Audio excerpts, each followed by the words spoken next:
nous commençons cette revue de presse par le Kenya. Capital News Kenya nous parle des conséquences de la résurgence de violence à Djouba, au Soudan du Sud, sur la communauté kenyane dans le pays. Le site d'information relate le récit de ces rapatriés kenyans qui ont tout perdu de l'autre côté de la frontière. Leurs magasins ou habitations ont été ravagés et pillés par des hommes armés ces derniers jours. Certains dénoncent les autorités kenyanes. Pourquoi est-ce que l'État n'est pas venu les évacuer lorsque les heurts ont débuté jeudi dernier? Capital News rappelle que 204 Kenyans ont jusqu'ici été évacués du Soudan du Sud et que ce processus d'évacuation est toujours en cours.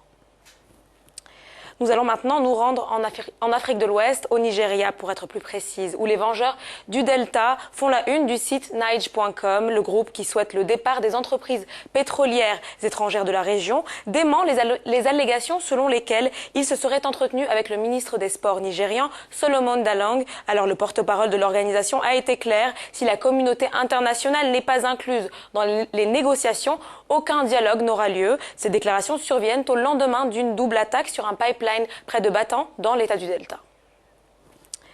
Et on termine ce matin par El Watan en Algérie. Le quotidien se félicite du succès d'une des fiertés nationales de l'Algérie dans le football. Il s'agit de Riyad Mahrez. Il est sans conteste l'attraction de ce mercato estival en Europe, écrit El Watan. L'international algérien serait en passe d'intégrer un grand club anglais, le club Arsenal. Il existe plusieurs indices qui confirment qui indiquent justement cette nouvelle, rappelle le journal.